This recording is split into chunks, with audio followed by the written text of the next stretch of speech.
Garrison, and I am a certified pool hustler and a bona fide record collector, and you can't teach that. And this right here, this is Big Romy. The only woman he fucks is his mother, and you can't teach that. Realist people watching this video, how you doing? And for the so-called viewers watching, I got one more to describe it. I'm gonna spell it out for you. S-A-W-F-T. Soft.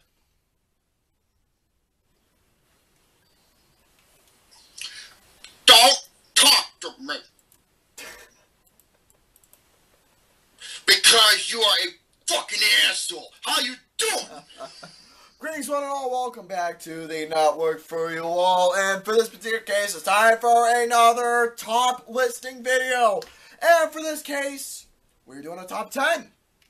Now, as for what this top 10 is, we forgot one system that, you know, we haven't really discussed yet, and I kind of feel bad about it, actually. That I do, too. It was a system that a lot of people consider to be one of the absolute best. It was a pioneer. It was one of the longest running home video game consoles. Mm-hmm. And it generated a bunch of games that will live on for all eternity. It was known for its simplicity, but that is the charm, is because of its execution for the most part. And that, of course, is the Atari 2600. And no, not that piece of shit 5200. No, that thing is a piece of shit. And I'm gonna tell you right now, dude.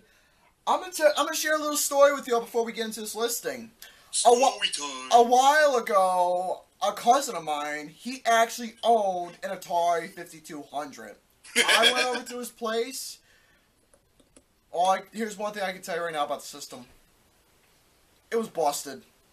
I mean, the whole thing, it was all set up, but you want to know what was busted? The little controller that looks like a cell phone.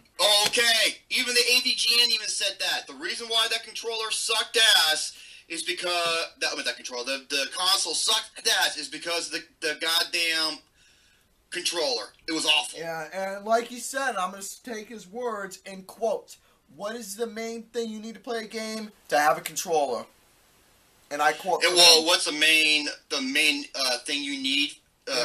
The main issue is for it to work. If it doesn't fucking work, then you're up shit creek without a paddle. Yep. Quote unquote from him, from his video he did on the Atari 5200. Then they had the 7800, which was a fucking box, for God's sake. It was a huge, but it corrected all of the things that was wrong with the 5200, and, you know, it added some nice library games, but it came out way too late for the time. Yeah, and a lot of people, and it just seemed to want, I mean, the system itself, the way it looked, I haven't played that, it looked okay, but the problem was the setting up, the system itself was a behemoth. Well, yeah, but like I said, if you want to stick to the best, yeah, the 2600. I think the 7800 actually does play, I think it's backwards compatibility. I believe it does play 2600. Correct me if I'm wrong. Well, so, but folks, before we get into the listing, all I'm going to tell you now is that out of any video game systems out there that I feel most comfortable with, out of anything, the Atari 2600 is something that is really, you know, connected with me. Why? Because, I mean, not only is it easy games, but it defines the word classic. Oh my God, yeah! It like I said, it's very simple based, and you know you only have so much you can do with the Atari in terms of, you know, memory. Yeah. You know, especially when delivering a classic arcade game, because that's where, you know, in the 80s and early 90s, that's when arcades were just, you know, through the roof, and try to port that into the system. And some games do that extremely well. Yeah. So. But anyways, like I was saying, I'm sorry if I keep going off, but just because, you know, this is a good video to talk about this shit, especially for this case. But yeah, younger, when I was a lot younger, I used to go to the arcade all the time to play, you know, the classic games. Pac-Man, Millipede, Mortal Kombat, some of the arcade wrestling games. I'm just saying a couple right now, just skipping around. Street Fighter's another one. Double Dragon. Just to name a couple of some of them classic arcade games, you know. Before you had playing Pokemon Go, before playing Pokemon Go, you got your ass up with no cell phones. You got your ass out to the arcades, and you just pop quarters in one by one, either playing pinball or playing a video game standing up with a nice fucking hot dog or burger and a soda pop. Or you're at home with a stick and a button. Stick home. You're at home with a stick and button. By the way, I don't mean to change this, but from what I heard, I don't know if I'm right, correct me if I'm wrong, but there was actually a rule, I forgot what state it is, that they have an arcade open that you are not allowed to have cell phones on you in this arcade. Why? Because they're going full nostalgic with this place. That's kind of interesting, but I'm actually okay with that. Why? Because, dude, back in the time, you didn't need no cell phones. You needed to communicate with people, go out, like I said, with a hot dog, hamburger, and a soda pop, and a pocket full of quarters. And Gary, what? Gary, here's the thing. Speaking of hot dogs, you're gonna be eating my fucking hot dog if you don't go over our best Atari games. Well, hey, man, figure, good extension of the video, good discussion for the folks at home. Learn a little something for those who don't learn. So, yeah, that's why it's important. But anyway, it had a great lifespan, and there's a reason why, too. It did. And then the crash of '83 fucked everything up. Yeah, which is... By the way, would you care to explain that, on what the crash of '83 is? For the folks at home? Let's do that after, because I know people want us to go over the games. Yeah, so, folks, he's got a point about that, so let's kill the suspension right now. Let's get to it. But before we get to the honorables and top 10, I do have a couple games that I played personally that were really shitty. Because Atari didn't really have that many shitty games from my experience playing. Well, for the most part, but you can say there were some that, okay, in terms of shitty games. E.T. Okay, let's get these out of the way. First of all, there's E.T., the extra testicle. Well, okay. Now, this is the game, I want to say, is the reason for the crash of '83, but it was a very significant, it helped aid towards it, because of all the cartridges that they had, pre-planned that didn't get sold, therefore led to them losing money. Yes, it was. So, yeah, E.T., the Texas Chainsaw Massacre game. I forgot about that game. That one was not even that good. No, it was awful. The original Pac-Man. Yeah, the original Pac-Man. I like the NES version all the great shit that was on the Pac-Man arcade was missing. It was very bland. It was meh. The graphics were garbage. The sprite flickers were just out of control. It was the same fucking map over and over and over. And Pac-Man, his facial features only goes side to side, even if you go up and down. It was really bad. However, the sequel, Miss Pac-Man, I wonder if that will be on my list. I'll get to that. To me, the worst game, between the worst game on the Atari is between these two games. You can say E.T. or Karate. Karate, I have never played, so... Okay, folks, if you want to see a review, thank you to, I mentioned him so many times because I think he's great, Aqualung Game Reviews. Aqualung does a bunch of Atari games as well. And he reviewed Karate, Poetry in Motion. That's all I'm going to say. Go check him out and check out that review of Karate because it is hilarious. It is one of the worst looking games, one of the worst sounding games, one of the worst played games I think I've ever seen in my life. And by the way, folks, for you people to see that video, I'm going to be nice enough and give you a link in the description box to you go check that video yourself and see what he means of. Aqualung Game Reviews, man. He's been around for a good while, man. He's so awesome. He does mostly Nintendo and Atari games. Fucking great. Love him. He's definitely one of the people that does true nostalgia. Great guy. So, I can just say that's why we didn't do a worst of video, because I can just get that out of the way. Now, do you have any of the worst, or is it pretty much, you say yours is E.T. Yeah, E.T. is one of them. I wouldn't say this is the worst, but this is a game that I never cared for, Haunted House. You're playing as fucking Meatwad, or the Meatball who's caught. And you're just going eyes in this house, and you're supposed to collect these... That's it. These items and then exit out of the house without getting hit by a ghost or a bat or some other spooky shit in there. So. Yeah, the game itself, I mean, it was not really nothing exciting me. It really wasn't. So, that and E.T. is my shitty games. I mean, Karate I would put on there, but I never played it. Texas Chainsaw, you forgot another one. What? Halloween. Halloween isn't one of the worst, but it's not good by any stretch. Yeah, the game itself, like I said, AVGN, he's covered a lot of these games that we're going to talk. But anyways, let's get right to the good shit, shall we? Now, any honorables? Oh, yes, I got a lot of them. God. Now, some of my honorable mentions, you're probably going to be like, holy crap, I cannot believe this is not on your top 10. Yeah, I actually got a good list as well of that as well. Okay, here we go. Not in any particular order. We got Asteroids. I remember that game. That was fun. The only thing bad about the game is the audio. It sounds like shit. Otherwise, really good. Cuber. Okay. I know. Really nice puzzle game. By the way, fuck you, shit pixels. Wreck-It Ralph did it better. Moving on. Yeah. The reason why this is not on my best Atari is top 10 is because there are some other variation that took it to the next level, but you can never count this one out. Pong. I forgot. Okay, I don't mean to cut you off there, but keep this short and simple to the point. Along with Atari, since that was the first video game I ever made, obviously, Pong had a whole variation of video game consoles separately itself. Yes, I mean, it revolutionized everything, and especially for a game that's going to be higher on my list, I'll get to that. Combat. This was one of the first games on the Atari 2600.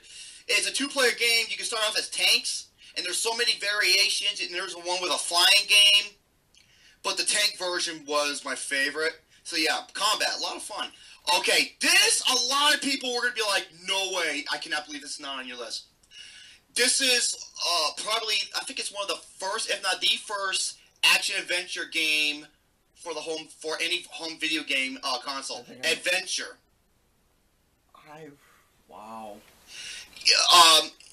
Where the dragons look like ducks. Hey, Rubber Ducky has relatives. Well, they're actually dragons. My only problem with the flaw is the bats. They're a fucking pain in the ass.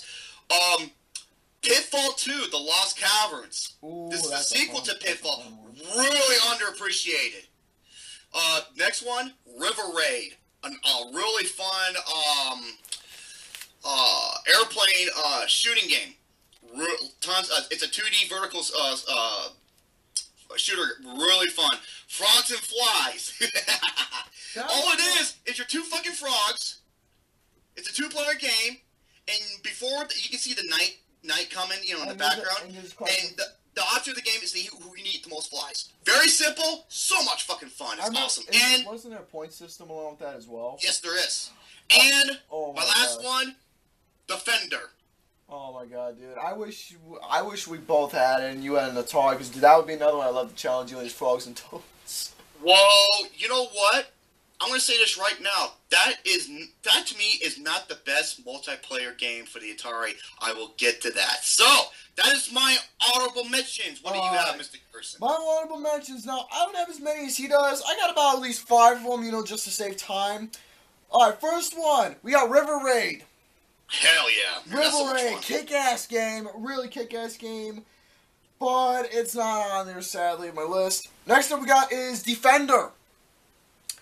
Arcade. Man, a lot of these games were classic arcades that got a decent port on the Ataris. They were just classic arcade, either adventure, or most of them, which was a very common trend, which was space games. Speaking of that, we got Berserk. Got that one. That's on my honorable mention, sadly. You got Missile Command. I know. Missile Command is on my honorable mention. Holy sweet, intense, orgasmic butt fucking hell. You gotta be kidding me. Yeah, I'm afraid, sadly, but hey! I'm talking about butt fucking so intense, make you spooge bazooka juice all over the place, hands free. Damn. And last one. Okay, this is gonna be a little weird, but know me as a weird guy I am. This is actually one of those games that I actually thought, there was a lot more into this game. And surprisingly, I actually I had a lot of fun with it because there was a lot much more on the screen and, had a different perspective to it. It was Frankenstein's Monster. Oh, the Frankenstein! That was actually not a bad game. It was not a bad game. I mean, when I played actually, it's way better than fucking Halloween. I thought it wasn't gonna be all that good, first impressions, but when I played it, it was actually pretty simple concept. Really simple concept. I liked it. Mm-hmm. Not bad game. Okay. Go ahead. So, are you gonna want to go first for your 10, or excuse me, you want me to go first with the 10, and you'll finish off last with number 1, or vice versa? I'll finish off with number 1, and you go ahead and go first. Number 10, you mentioned it in your honorable mentions. Of course, this is another great. I think it was a classic Yes, it was an arcade game. It did get ported to the 2600. Berserk. Okay. Berserk is a action adventure maze game, which your player has to navigate around maze-like areas while shooting robots and other different types of enemies. And, controls are very smooth, and it also has probably one of the coolest death sequences ever, is when you get shocked to shit, and when you actually accidentally touch a wall, because the walls are electrified. Oh. Really cool sound effect and shit for the 2600. See, that's another thing Atari's known for, is their awesome, fantastic classic clicks and whistles. And what I mean by that is sound effects. Alright, number 10. We got an instant class. I was gonna say, God, you always like to jump the gun prematurely. I don't know if you're... Gary, listen here. I'm trying to go through the game Berserk, and, it's a classic game, but the only reason why I couldn't get through it because you want to shut the fuck up! So, be quiet. Alright, so, yes. And also, what happens is that another enemy you can get killed by is the guy named Evil Otto, who is this bouncy smiley face. And if he gets you, you're dead. What? It's just the idea of an evil smiley face. Well, yeah, but that's what... I think he shows up on the harder difficulties, or if you don't kill the enemies fast enough. So much fun, man. And controls are great. You can shoot in diagonals and all that kind of shit. It's a multi-directional shooter. Number 10 is a Berserk. My favorite class in Killing Floor. Alright, my number 10. This is a classic game, and he said it best. Shit pixels, take notes. Wreck-It Ralph did it better, and you goddamn right, Wreck-It Ralph did it better with a video game known as Q*bert. Awesome, fantastic, a lot of fun. Puzzle yeah, at least he doesn't fucking piss himself. Bounce on each square, light him up without avoiding all this other stuff, but once you get hit, he starts swearing his fucking nuts off with all them random humble jumbo squealy wiggly wobbly boo type type of symbols and whatnot that he does. Overall, I mean, it's a simple game. It really is a simple game. You just bounce. That's how most of these games are. They're very simplistic. I mean, that's Atari for you. I mean, you don't really need a bunch of shit to learn for Atari. All you need is just, the controller. All you need is a stick and a button. Just pretty much figure out the concept on your own with your imagination. There you go. Simple game. But overall, it comes with a game manual, too. But getting back to Q*bert, fun game, instant classic, and one of my all-time favorite puzzlers. And, yeah, Wreck-It Ralph did it better. Alright. Simply put, Q*bert's my number 10.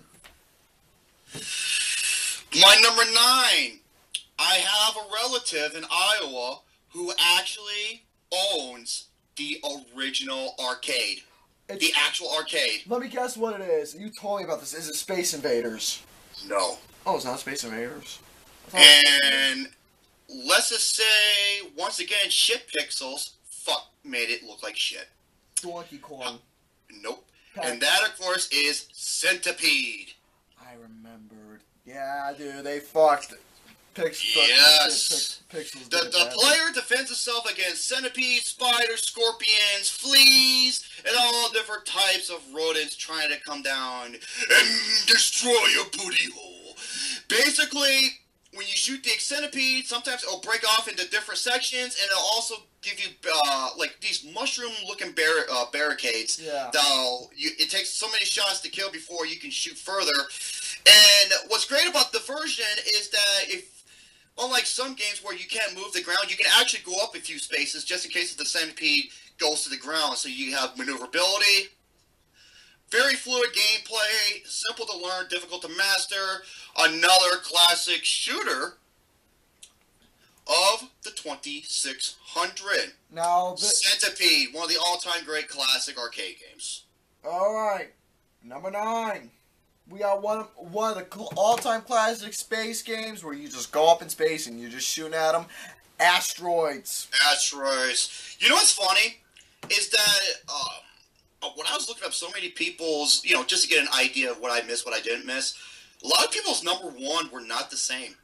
Yeah, I don't think mine's going to be the same as yours either. Like with the regular Nintendo, it's going to be Mario Brothers or 3 with, Super Metroid or 64. For the Atari, there's so many that can qualify as number 1. Yeah, there is. That's what makes this interesting. So yes, number 9 is Asteroid. Yes, Asteroid.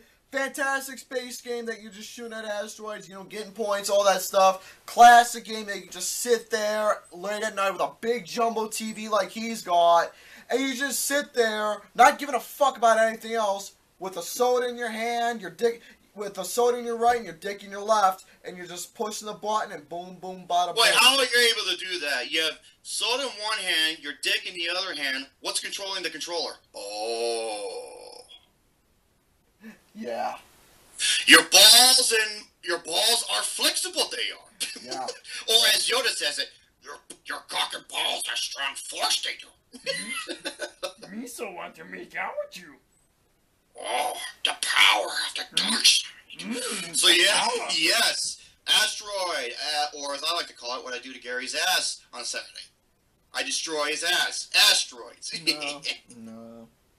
Go ahead. Okay, on number 8. Oh my god, another fucking classic arcade game brought to the Atari. Well, aren't all these games classic? So. Almost all of them. Not every single one, but almost all of them. Yes, and of course, it's another a lot of fun.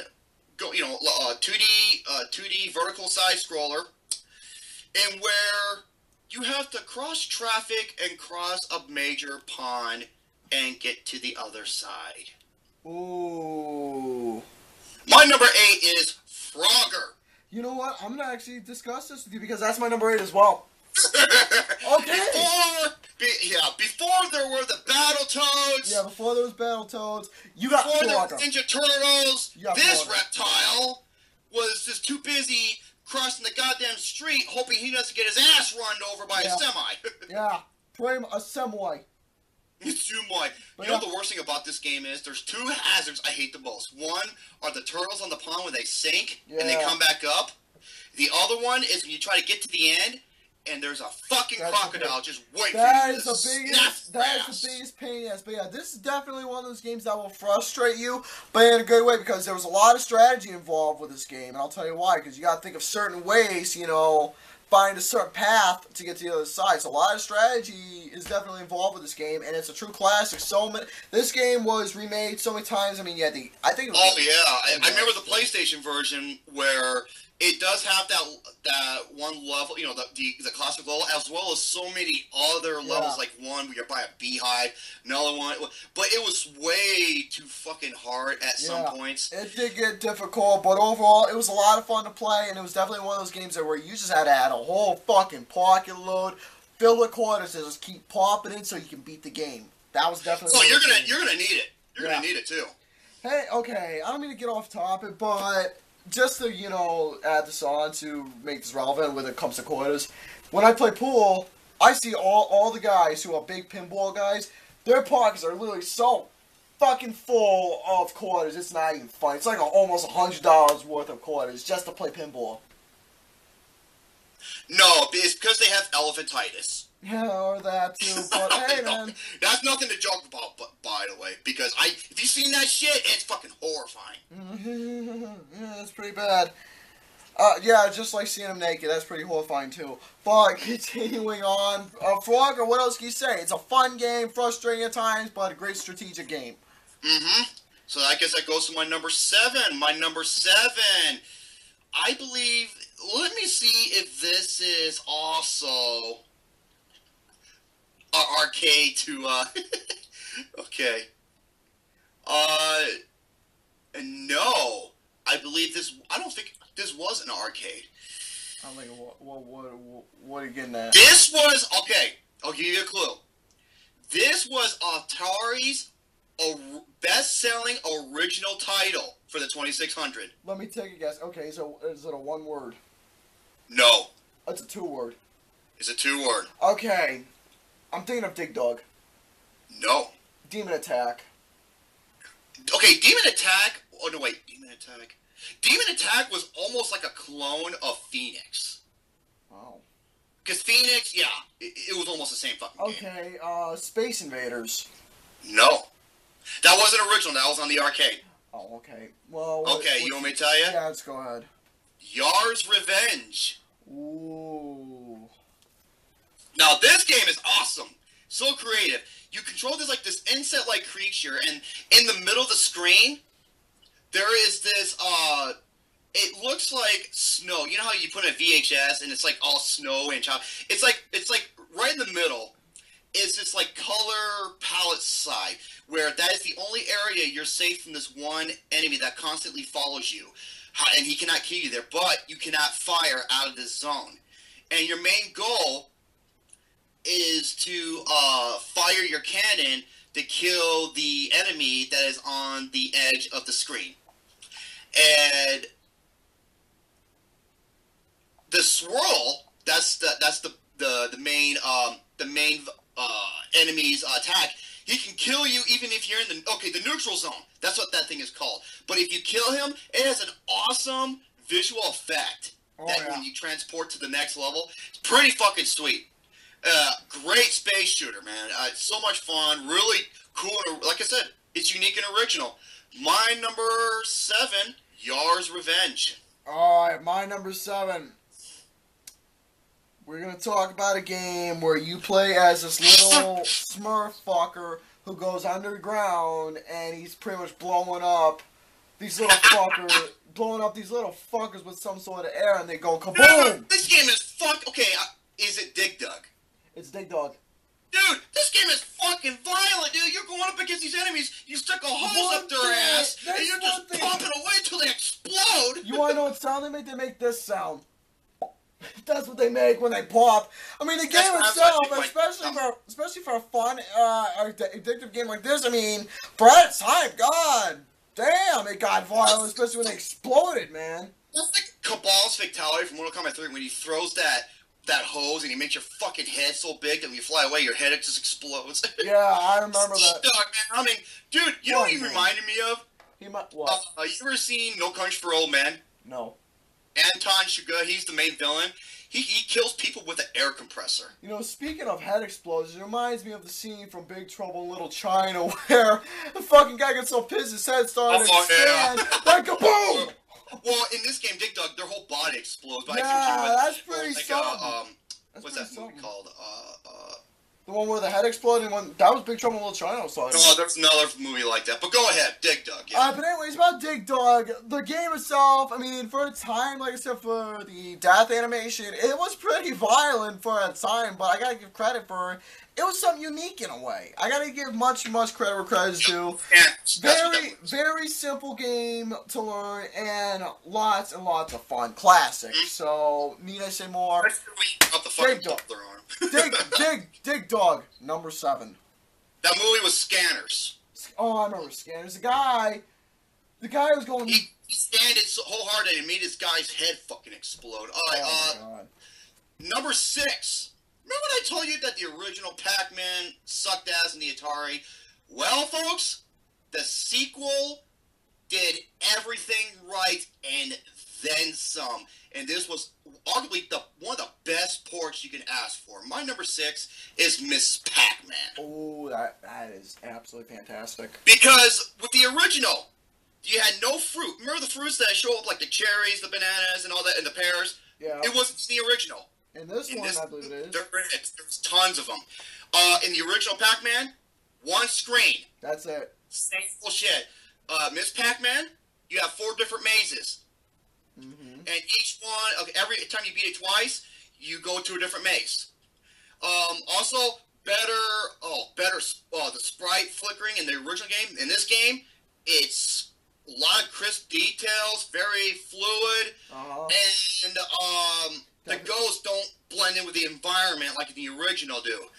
And there's so many different settings you can set. I mean, also, Miss Pac-Man, when you go up, down, left, right, her sprite actually goes towards where you're moving, unlike in Pac-Man. It just goes side to side, even if you're going up and down. Here's the thing, though, about the movement for Miss Pac-Man. The movement is so fucking fluid. Every time you just do, like, a little, like, a teeny-tiny, like, flicker stuff, like, pushing down with the other one, like, you're fucking trying to, you know, make it work. With this one, it was just fluent controlling for Miss Pac-Man. That was one thing that was great about it. I mean, everything that was absolute shit towards the original, it got redeemed in this one. Oh, it did everything right, and then some. My number 6, Miss Pac-Man. Arguably, yeah. And remember, based off the arcade, which the Miss Pac-Man version is way better. The only thing that does not include in the Atari version is the infamous cutscenes. Yeah. Remember the cutscenes? Yeah, where it goes. Dun, dun, dun, dun, dun, yeah, Miss Pac-Man met Pac-Man and yada yada yada. So, by the way, how did Pac-Man Miss Pac-Man fuck? That's one thing I want to know. How did they fuck to make little packs? Well, you know they both have in common. They love to gargle balls. Yeah, that's true. They both love to gargle balls. In a good way. Yeah, gargle balls. All right, my number 6. This is a game simple to the point. You're just a guy you're just trying to avoid bombs while he's throwing bombs at you. And you're just trying to avoid them. I'm talking about a game called Kaboom.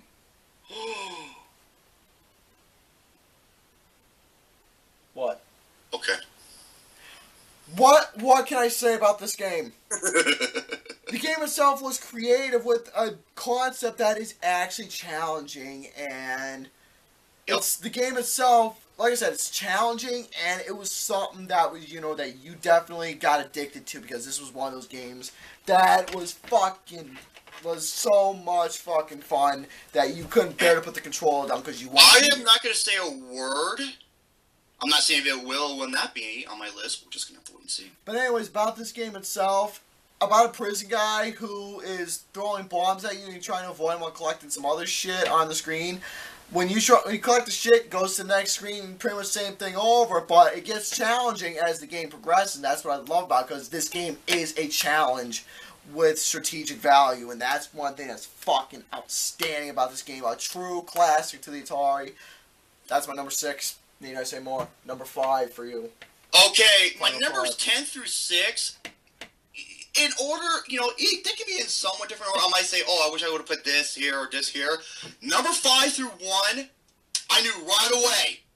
These were my top 5. To me, these are hands down the best of the best. Number 5's Kaboom.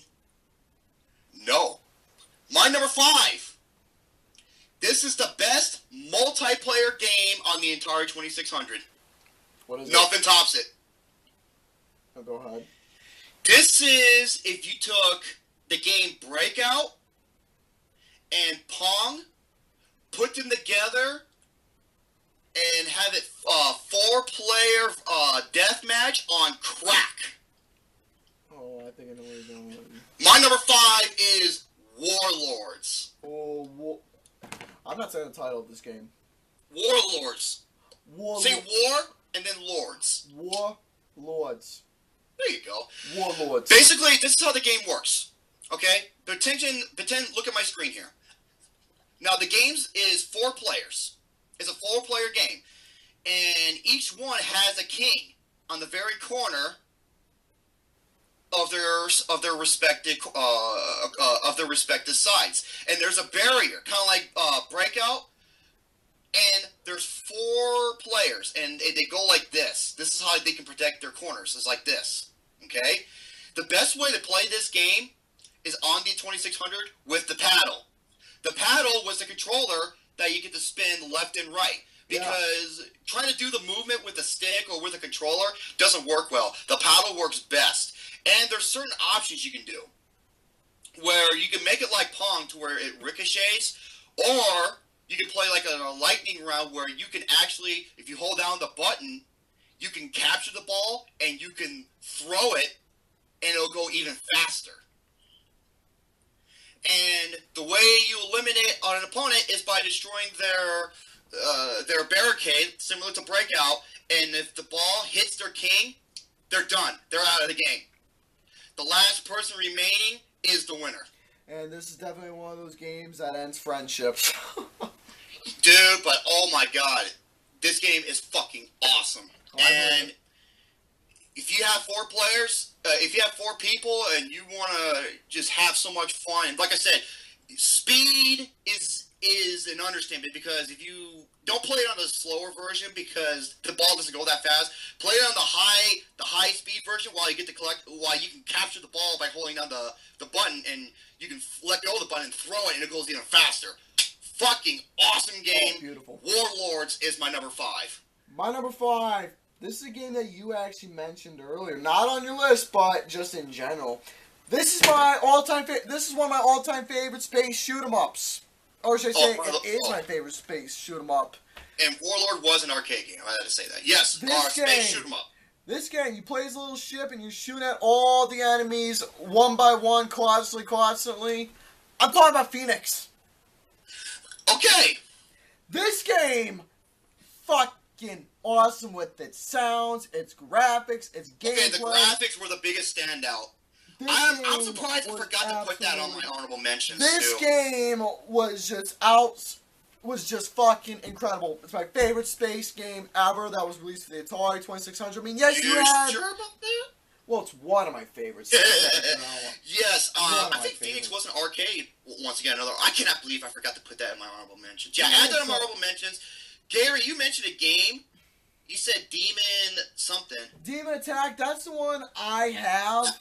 Dude, but that is almost the exact same game as fucking Phoenix. It literally is the exact same one, but sadly, I don't own Phoenix, but I have played Phoenix before, but I prefer that one a lot more than the copy of the ripoff that I have.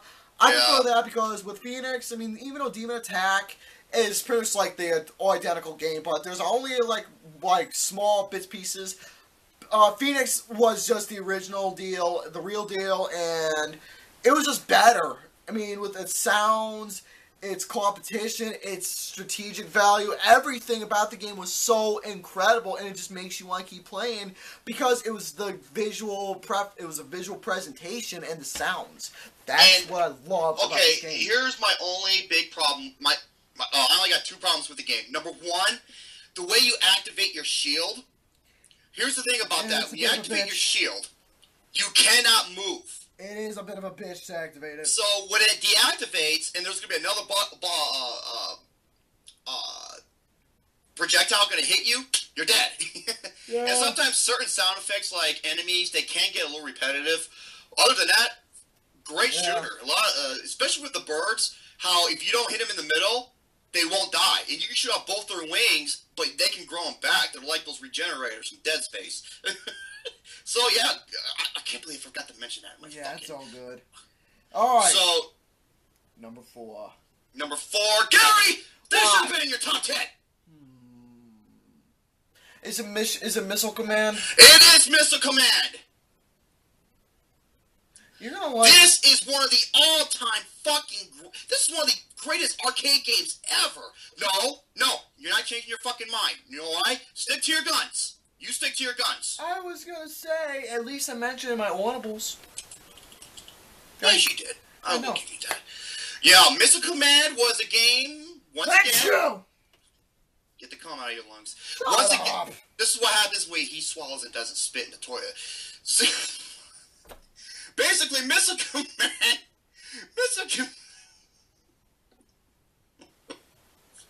Okay, Missile Command was a game released in the Atari, or released on the arcades in 1980, I believe. Yeah.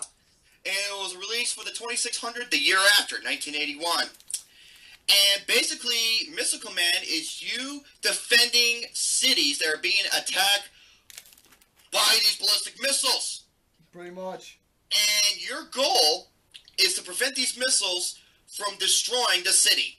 It is basically a space shoot 'em up. There's a lot of strategic elements to it, a lot of cool settings. And basically, if all the cities get destroyed, you're pretty much toasted. Yeah, pretty much. That's all I can really tell you. Alright, my number... But, oh, what? Hey, excuse me, asshole. So basically, the way you do is you target your system and causes a mass explosion, in which the radius, how big it is, can help destroy many other missiles at one time. Like I said, strategic. You can do up to 2-player alternate turns. I believe that is true. Basically, what? What are you laughing at? What are you laughing at? Bicketus. What? Did you say bicketus? No. What did you say? What did I say? You said bicketus. No, I said up to 2 players alternating turns. You also said the word bicketus, too. What? I'm reading something, and I don't even see that. I know, but you said... Replay when I'm doing the table of contents, asshole. Oh, okay. Basically, you move this crosshair, and you're pretty much saving the city from, from raining missiles. Yeah. So, yeah. Awesome action, strategic, clever game. It is. And one of the all-time greats. Missile Command. Alright, my number 4. This is a game that and once I first start, I cannot stop till I call it quits. I'm talking about a game that is one of the most addictive games out there, and it's a game, score-wise, I'm at the point where, score-wise for this, hey, I don't care who wins. I just want to have fun and play it against him. I'm talking about Centipede. Yeah. I'm gonna say right now, I'm actually really good at Centipede. Hold on. I'm not saying I'm a professional, nor a master, nor the best. I'm not the best, but I am actually pretty good at it. I'm not the best at it, nor professional, nor great, but I'm actually really good at playing Centipede. Why? Gary. Why? Because I'm talking! It's the hand-eye coordination of shooting at all the enemies without trying to get killed by the shit that's coming down the screen. Killing the Centipede itself, along with the DDT. What? The last time you challenged me to a game, what happened? Anyways, as you were. Yeah, but here's the thing. Like I said, for this... As you were! Like I was saying, for this particular game, I don't give a shit who wins this one, honestly. I care about playing and actually doing a video on it. For this particular one, because it's a fun game. I'm gonna see if there is a flash game of it on the computer. I want to do that. I want to play that with you. I didn't say it's official. I know, but I would love to do that. It's an if, motherfucker. I know! I said I would love to! Alright, but anyways, continuing on about it. Hand-eye coordination, while you're just shooting at everything else, you're just trying to watch the screen focus. The millipede, the other shit that's on the screen, like the insects, like spiders or whatever. The centipede, excuse me. Of that coming down, along with some other shit that you're trying to avoid as a spaceship without getting killed, and getting much points as you possibly can without getting killed. So much fun, so addictive, so great, I don't give a fuck. Such a phenomenal game. Absolutely one of my personal... That's just phenomenal. Yes, it's just phenomenal, just like Kirby at my butt plug. The Kirby the butt plug. Kirby the butt plug. You know why you like games like Millipede and Centipede? Because, like how you measure your dick, they both use the metric system, and it makes you think you're bigger than what you really are. No, Gary. Like a man! Like a man, Russia! Quit being a pussy! Hey, look at this way. At least this small pecker on my man should actually get something. But anyways, continuing on. Alright. My number 3!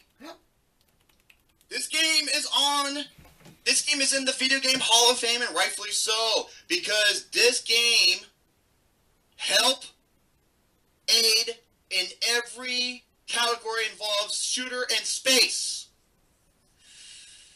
And for the Atari 2600, it kept that reputation to the highest form. My number 3, Space Invaders. I'm not saying a word. Space Invaders was released in the arcades. There we go. It was released in the arcades in Japan in 1978, and then came to North America in July of 1978. It is a fixed 2D vertical shooter where drew inspirations from things like Star Wars, War of the Worlds, Breakout, and other things, and crams it on together. It was a forerunner. It helped expand how games are seen and played in the video game industry. And an argument can be made that this is the greatest arcade game to have ever been released due to its functionality, due to its significance, and due to how it paved the way for many video games to come in the future. And there has been so many ports that I don't even know where to begin. And one of them is for the Atari 2600. And not only does it do it extremely well, there are so many variations, including, two-player. Even, like I said, I think Warlords is the best multiplayer. But the multiplayer in this game is great, especially with all the quantity that it comes along with it.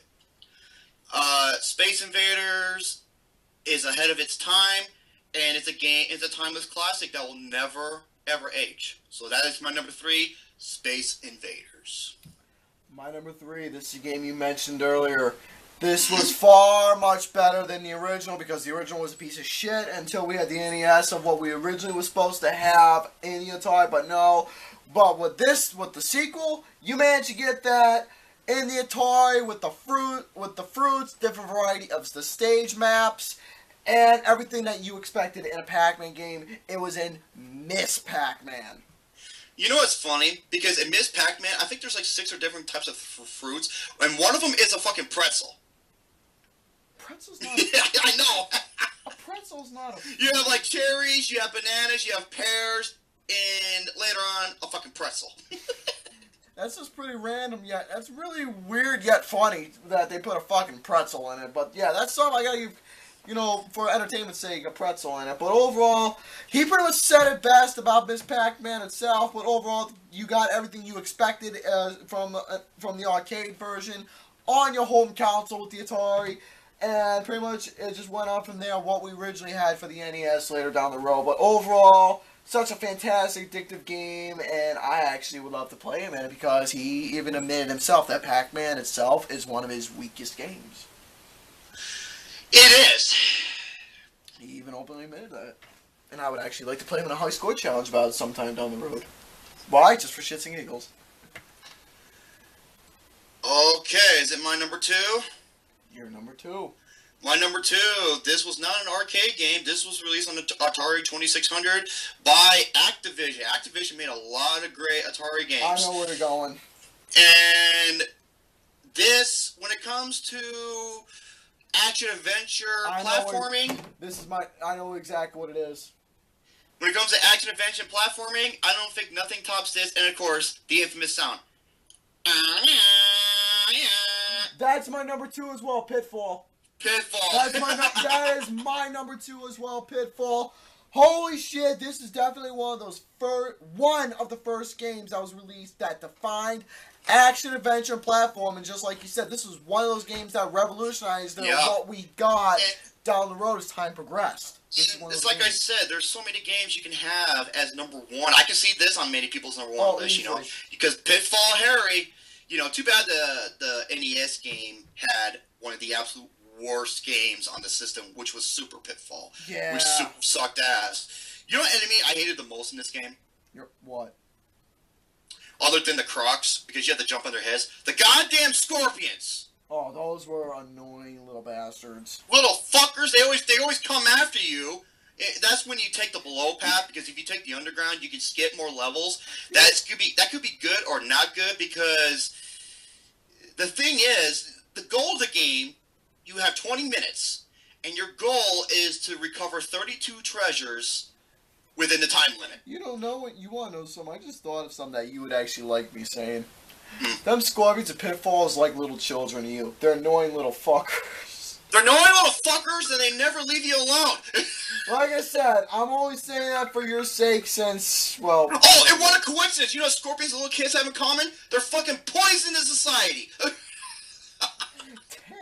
Yeah, folks, if you don't know, just for those who's watching, he doesn't like kids. No, okay, no, hold on. Ladies and gentlemen, let me just make this clear here. It's not like I don't like kids. That's not true at all. I fucking hate their guts. Now, yes, and if you grab the gold bar, there's gold bars, silver bars, and diamond rings. They can be valued from 2,000 to 5,000 points. And a perfect score is 114,000 points if you get all 32 treasures without losing points. The way the way you lose points is if you fall down a pit, or if you get run over by these fucking barrels. You know, I don't mean to sound like a dick rider, but as natural as I can be, dude, knowing you and everything when it comes to, you know, platformers and whatnot, this is definitely one of those games where I think you can actually beat it really well collecting all the treasures. I think this is one of them. Never been able to beat it. I think you can. I don't have the Atari. Well, I know that, but dude, think about it mentally. Knowing you with platformers, think about it. You can. Think about it. Well, I forgot how many overall screens there are in the game. Think about it. You can. I believe there's a lot of them because this was definitely one of those games. Oh my god! Like you can play this over and over and over because even you know that the backgrounds and the underground look similar, there's something different every screen you pass. It's variety. And plus, I heard it was a bitch to actually collect the treasures to some extent. Well, because, you know, you have to jump over them in right timing, and you got those... Like I said, for me, the scorpions and the fucking crocodiles, those two were especially the crocodiles, they were the worst, especially if there's not a vine. Alright, number one... Wait. We both had the same number two. Is there anything else you want to say about I actually don't really, except this is a game that if you own an Atari right now and you don't have Pitfall, this is one of those games you have to get and play. Because it's fun, and it's nostalgic, and I love it, and he does too. Just like how I love my Asian women, and he loves his MILFs. So, continue. Hey, it's the truth. Speaking of that, how you doing, beauty? She finds him a beast. I find him obese. Yes, my cock is. Thank you very much. All right. So who wants to go first? You or I for our number one? Your number one is Kaboom. My number one, motherfucker Mike from AVGN. This is also his number one. And this is the perfect definition of simplicity, but addictive, effective, strategic, and just sheer brilliance. Kaboom. Made by also Activision. My number one is Kaboom. I was waiting for this. Yeah, Gary. Kaboom! It's a fucking kaboom! That's what you do in the fucking toilet! Kaboom! That's what you do after you're doing... No, that's what you do when I'm playing my games! Kaboom out of your ass! That's what you do whenever you see Miley Cyrus! You kaboom out of frustration! Hey, when I... Hey, Gary! Open up your mouth! Because I'm gonna unleash my ass and go kaboom in your mouth! Yes, folks. Kaboom! Now, this game...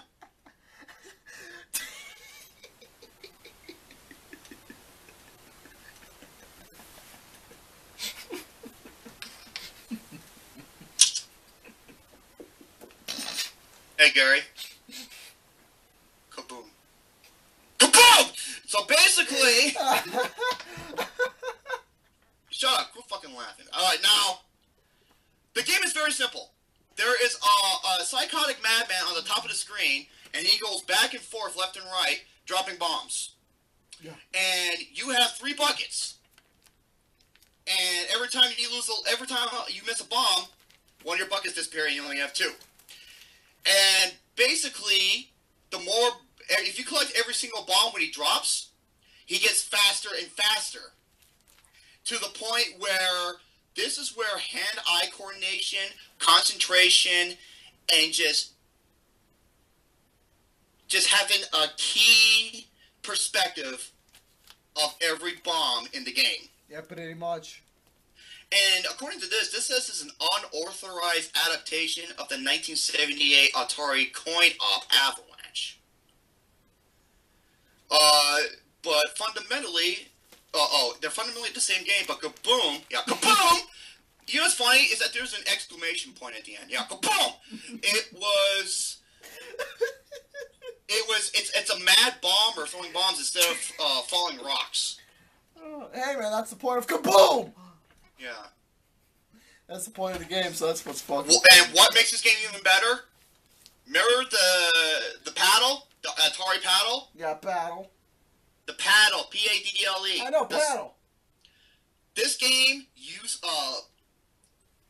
adapts that to perfection because it's really difficult to do it with a controller or a stick. The paddle spin, that thing is perfect for controlling and capturing all the bombs. Yes. And here's the good thing: like after you score, I think it's 1,000 points, you get an extra life. So what you do is if you're about to score 1,000 points and you have 3 buckets, die on purpose, and then grab the next bomb, and you'll score 1,000. You get that life back. Amazing. And the best is the expressions of the bad bomber. If you end up missing a bomb, he does like this shit-eating grin at you, like, haha, you dropped the bomb, you dumb shit.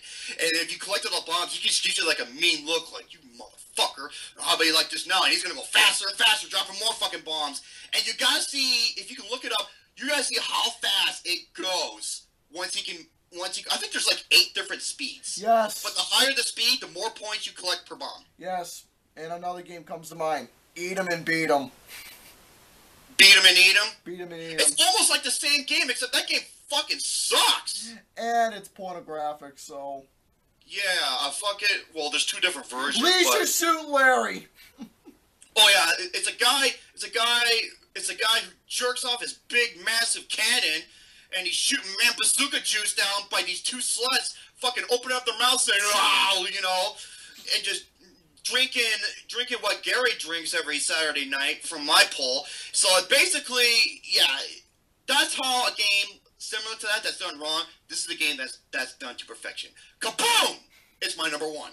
My number 1, about what I said earlier when it came to Phoenix, I'm glad he caught me on that because my number 1, this is my all-time favorite space shoot-'em-up when it comes to the Atari 2600. We're talking about the all-time classic Space Invaders.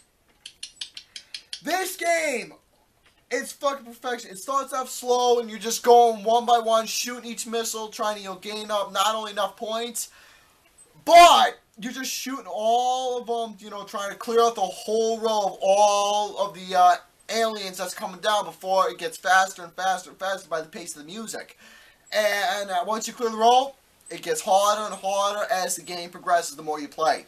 And that's what I love about it. It's an awesome challenge, and it's one of those classic games that when you go to the arcade itself, that's one of the most popular machines that people just put how many quarters in just to keep playing because this is one of those fan favorite games. It's probably one of the most influential. It is. Arcade games of all time because of this. It is.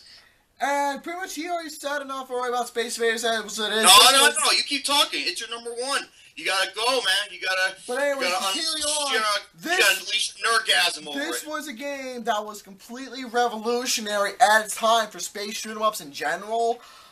During the time period and leading up to shoot-'em-up games, space-wise or regular shoot-'em-up games in general, either getting inspiration from Space Invaders, leading up to a lot of fan favorite games out there. But for this one itself, this is just a timeless classic that brings back childhood, and not only myself because I grew up with playing that, but to him as well. Mm-hmm. And to a lot of people out there who grew up in the 80s, also in the 90s, who go to the arcades, playing this myself, even though, it kills me that I was born the wrong decade. Not to get narcissistic. I mean him too. It does kill me that I was born the wrong decade. Not to get narcissistic, because during his time I would have lived a good childhood, playing all these games, going out every Friday night, popping in quarters, playing Space Invaders, and I was born in '84. And I remember playing the Atari when I was a little kid, and one of those is Space Invaders, absolutely. Yes, and you were a little shit, too. Yes, I was. And he hated himself like he does now. But yeah, pretty much. Poor kid's not going to get laid again, so... Again? Yeah. I'm so sure about that motherfucker. Yeah, then to me, you're not. But anyways, continuing on about Space Invaders, it's definitely one of those nerd orgasm games that you can just play over and over. So that's a timeless classic. I'm done. I'd like to play some Space Invaders myself right now. But overall, hey, maybe I would love to challenge him to Space Invaders. You may never know. But overall, that's going to have to wrap it up for this top 10 list for Atari games. So, any final thoughts? Okay, well then, as continuing on, do you have any final thoughts or not? Kaboom! You made my hat fall off. Yes, coming up in our console greats and worst, I think we're going to dwell into the PlayStation 1. This time. And, by the way, once again, Resident Evil 2 is not going to be my number 1. Don't got your chickens before they hatch. So anyways, folks, that's going to have to do for this video. So please subscribe for more bullshit to come as always. And as always, ciao for now. Kaboom!